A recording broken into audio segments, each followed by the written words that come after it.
Messieurs, vous vous êtes sans doute déjà demandé, est-ce que se masturber tous les jours après 60 ans est bon ou mauvais pour la prostate? Beaucoup pensent encore que cela pourrait la fatiguer ou l'abîmer. Mais la vérité est vraiment surprenante. Je suis le docteur Alain Dupuis, urologue avec plus de 30 ans d'expérience dédié à la santé masculine. Et aujourd'hui, je vais vous dévoiler ce que la science a réellement découvert sur ce sujet intime mais crucial. Dans mon cabinet, cette question revient plus souvent qu'on ne le croit. Jamais posée frontalement, plutôt chuchotée à demi-mot une fois la porte fermée. Et pourtant, elle pèse dans l'esprit de beaucoup d'hommes. Certains patients me disent « J'ai arrêté parce que j'avais peur que ce soit mauvais pour la prostate ». D'autres me confient « Je culpabilise, docteur ». Et au fond, tous se posent la même question « Est-ce que je fais ce qu'il faut ?» Aujourd'hui, nous allons en parler franchement, sans tabou, sans jugement, car après 60 ans, notre rapport au corps change. Restez avec moi jusqu'au bout, prenez des notes et découvrons ensemble comment ce petit geste intime peut en réalité jouer un rôle protecteur pour votre santé prostatique. Avant d'aller plus loin dans nos révélations, il est essentiel de comprendre exactement ce qu'est la prostate et pourquoi elle devient si importante quand on vieillit. La prostate, c'est une petite glande à peine plus grosse qu'une noix. Elle se situe juste sous la vessie et entoure l'urètre, ce canal par lequel passe l'urine. Sa mission principale, produire le liquide qui transporte et nourrit les spermatozoïdes lors de l'éjaculation. Sans elle, pas de fécondation possible. Durant toute la jeunesse d'un homme, elle reste discrète. On ne la sent pas, on ne l'entend pas. Elle travaille dans l'ombre sans déranger personne. Mais les choses commencent à changer en silence autour de la cinquantaine. Passé 60 ans, chez la majorité des hommes, la prostate grossit progressivement. Ce phénomène porte un nom scientifique, l'hyperplasie bénigne de la prostate. Ce n'est pas un cancer, c'est une évolution naturelle liée à l'âge et aux hormones. Le problème, c'est que plus elle grossit, plus elle serre l'urètre comme en étau. Résultat, le jet d'urine devient plus faible, plus haché. On met plus de temps à commencer à uriner. On se lève 2 ou 3 fois par nuit pour aller aux toilettes. Et malgré tous les efforts, on a l'impression que la vessie ne se vide jamais complètement.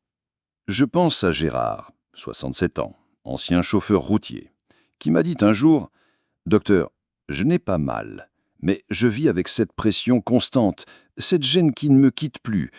C'est fatigant. » Cette gêne que Gérard ressent, beaucoup d'hommes la vivent aussi. Et c'est exactement pour cela qu'il faut comprendre comment votre prostate fonctionne. C'est la première étape pour agir intelligemment.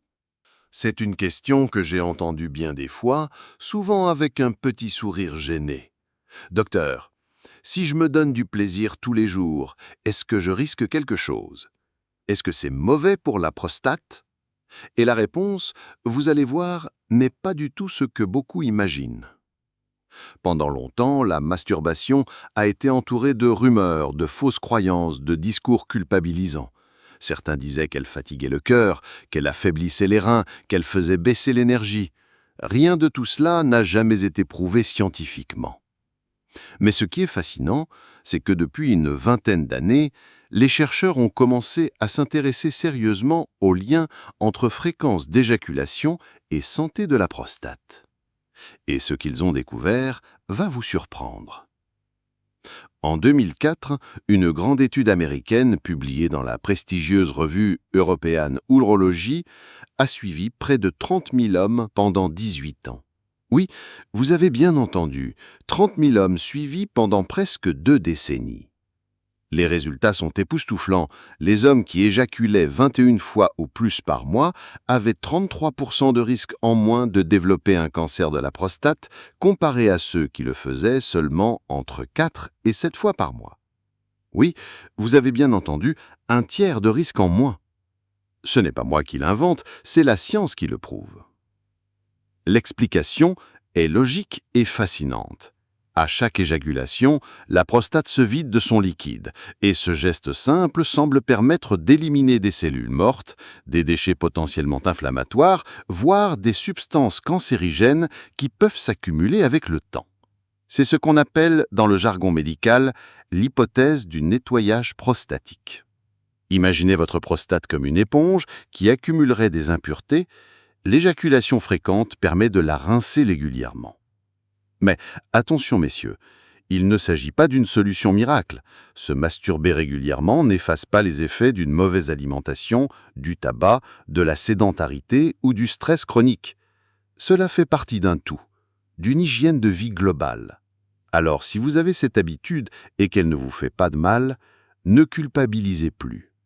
Si elle vous apaise, si elle vous détend, si elle vous aide à mieux dormir, elle fait probablement plus de bien que de mal. Maintenant que vous savez que l'éjaculation fréquente peut avoir un rôle protecteur, il est temps de comprendre ce qui se passe concrètement dans votre prostate en vieillissant. Car même si vous gardez une activité sexuelle régulière, certains changements sont inévitables. Mais mieux vous les connaissez, mieux vous pouvez les anticiper. Premier changement, l'élargissement et la rétention de liquide. Avec l'âge, la prostate grossit naturellement. Cela s'appelle l'hyperplasie bénigne de la prostate. Ce n'est pas un cancer, mais ça crée des effets très réels. Plus la glande grossit, plus elle serre l'urètre comme un étau. Résultat, les urines sortent moins bien, le jet devient faible et haché. Mais ce qu'on dit moins souvent, c'est que même le liquide de la prostate finit par s'évacuer plus difficilement. Il peut stagner, former des petits dépôts et entretenir une inflammation chronique silencieuse. C'est ce qui explique cette sensation d'inconfort permanent, cette gêne diffuse que beaucoup d'hommes ressentent sans vraiment savoir d'où elle vient. Deuxième changement, les déséquilibres hormonaux. Autour de 60 ans, le taux de testostérone commence à baisser. C'est naturel. Mais en parallèle, une partie de cette testostérone se transforme en une hormone bien plus active, la DHT, ou dihydrotestostérone. Et quand cette hormone est en excès, elle pousse les cellules de la prostate à se multiplier. En clair, elle fait gonfler la prostate encore plus vite. Un cercle vicieux qui peut accentuer les symptômes urinaires, même chez les hommes qui vivent sainement. Troisième changement, le risque accru de cellules anormales. Votre corps renouvelle des milliards de cellules chaque jour. Plus les années passent, plus les erreurs de copie deviennent probables. Et si on ajoute à ça une inflammation qui dure, des hormones déréglées, une alimentation trop riche, vous obtenez un terrain favorable au développement de cellules anormales. Certaines resteront bénignes, d'autres non. C'est le terrain silencieux sur lequel peuvent apparaître les cancers. Je ne dis pas ça pour vous faire peur, mais pour vous rappeler une chose simple. La prévention sauve des vies. En résumé, la prostate, après 60 ans, n'est plus une simple petite glande discrète. Elle devient un organe qu'il faut surveiller, entretenir, écouter. Et vous allez voir que ce n'est pas compliqué. Il suffit d'un peu de régularité et de quelques bonnes habitudes que je vais vous transmettre dans les prochaines minutes. Dans les dernières années, un nouveau regard a émergé, en particulier du côté du Japon. Plusieurs chercheurs y défendent une hypothèse encore peu connue en Occident, mais qui mérite qu'on s'y intéresse. Celle du bouchon prostatique silencieux. Selon eux, chez de nombreux hommes âgés, la prostate pourrait accumuler des microdépôts de cellules mortes, de cristaux minéraux, de toxines, un peu comme un petit caillou caché dans un tuyau. Ce bouchon ne se verrait pas à l'examen classique, mais il pourrait bloquer légèrement la circulation, appuyer sur l'urètre et entretenir des troubles urinaires discrets mais persistants. Ils décrivent des hommes qui n'avaient pas de cancer, pas d'hyperplasie marquée, mais qui se plaignaient quand même d'un jet faible, d'une pression basse, d'une envie fréquente d'uriner, comme si quelque chose bloquait la sortie. Et dans certains cas, après quelques semaines avec des cures d'eau thermale enrichies en minéraux spécifiques, les jeunes auraient presque disparu. Leur idée ?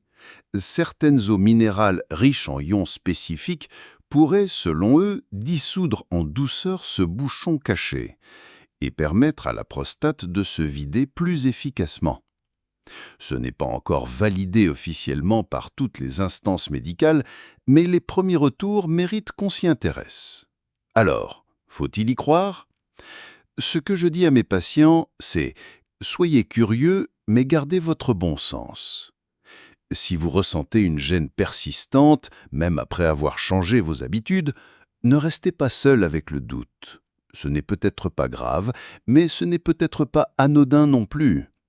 Et vous, dites-moi franchement, est-ce que vous avez déjà eu l'impression d'avoir une envie constante, mais une miction incomplète?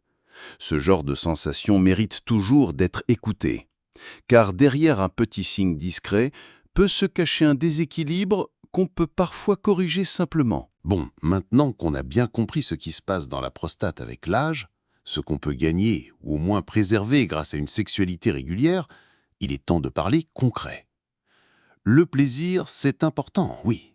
Mais si en parallèle, on fume, on mange mal, on reste assis toute la journée et qu'on évite les consultations, alors là, on déséquilibre tout. Et cet équilibre, on peut le retrouver avec des gestes simples à faire chaque jour, sans pression, mais avec constance. Premier pilier, le fameux rendez-vous médical annuel. Il y a cette chose que la plupart des hommes repoussent parfois pendant des années, le fameux rendez-vous médical annuel. Oui, celui où on fait la prise de sang pour le PSA et parfois le toucher rectal. Beaucoup me disent « Docteur, ce gênant, j'ai pas envie ». Et je leur réponds toujours la même chose, une gêne de 15 secondes peut vous éviter un combat de 5 ans. Ce n'est pas une question de virilité, c'est une question de responsabilité. J'ai encore en tête Jean-Claude, 71 ans, ancien garagiste. Il n'était jamais allé voir un urologue de sa vie. Il est venu me voir parce qu'il se levait 5 fois par nuit. On a fait les examens, PSA élevé. On a repéré une petite lésion qu'on a pu traiter à temps. Aujourd'hui, il est en pleine forme et il me dit souvent « Si je n'avais pas eu le courage de pousser cette porte ce jour-là… » Deuxième pilier, ce qu'on met dans l'assiette. Une prostate en bonne santé, ça se nourrit, et pas avec des plats industriels trop salés, trop sucrés ou bourrés de graisse animale. Ce qu'elle aime, cette glande, ce sont les légumes verts, les fruits rouges, les bonnes huiles comme l'huile d'olive ou de colza, et surtout les tomates. Oui, vous avez bien entendu les tomates, mais pas crues. Une bonne sauce tomate maison, un coulis, un peu de concentré dans un plat mijoté, là, vous avez du lycopène bien absorbé. Et le lycopène, c'est un des meilleurs amis de la prostate. C'est un antioxydant puissant qui aide à limiter l'inflammation silencieuse. C'est simple, bon, pas cher, et ça fait une vraie différence sur le long terme. Troisième pilier, le mouvement. On ne vous demande pas de courir le marathon de Paris, mais de marcher vite chaque jour, pendant 30 minutes.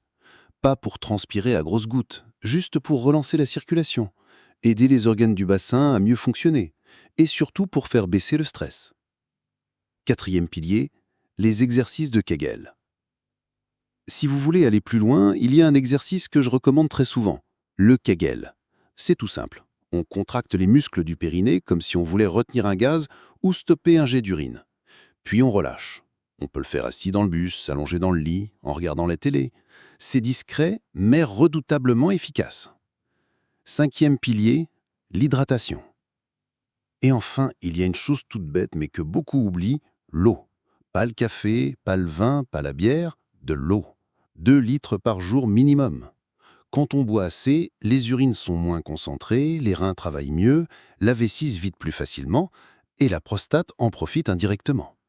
À l'inverse, si vous vous retenez de boire pour éviter d'aller aux toilettes, vous entretenez l'inconfort. L'idée, ce n'est pas de se forcer, mais de boire régulièrement, en petite quantité, tout au long de la journée. Vous savez, rien de tout ce que je viens de vous dire, ce n'est que de la théorie. Ce sont des faits vécus chaque jour par des milliers d'hommes en France. Et peut-être que vous, en ce moment même, vous vous reconnaissez dans ces signes.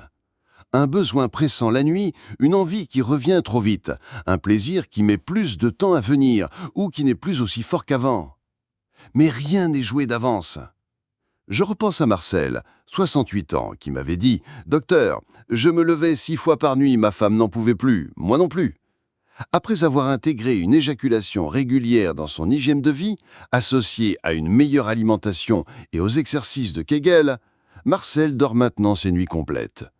Ou encore Philippe, 72 ans, ancien enseignant, qui me confiait « J'avais honte d'aller voir un médecin pour ça ». Son PSA était limite, mais grâce à un suivi régulier et aux conseils que je vous ai donnés aujourd'hui, ses analyses sont maintenant parfaites. Ces hommes ne sont pas exceptionnels. Ils ont simplement décidé de ne plus attendre que ça empire pour réagir. Ils ont pris leur santé en main, sans révolutionner leur vie, juste avec des gestes simples et de la constance. À tout âge, on peut agir. Il suffit de commencer par une seule chose, un petit geste, une habitude simple et surtout une décision claire. Ne plus subir, mais agir. Alors posez-vous cette question maintenant. Qu'est-ce que je peux faire dès cette semaine pour aider ma prostate à rester en forme? Est-ce que je prends rendez-vous pour un contrôle? Est-ce que je bouge plus? Est-ce que je bois davantage? Est-ce que je change un peu mon assiette? Vous savez maintenant que l'éjaculation régulière peut avoir un effet positif. Vous savez aussi que ce n'est qu'une pièce du puzzle. Ce qui compte vraiment, c'est votre regard global sur vous, sur votre hygiène de vie, votre volonté de prendre soin de vous. Pas seulement pour éviter la maladie, mais pour vivre mieux, pleinement, longtemps. La prostate, ce n'est pas un sujet honteux, c'est un sujet d'homme, un vrai.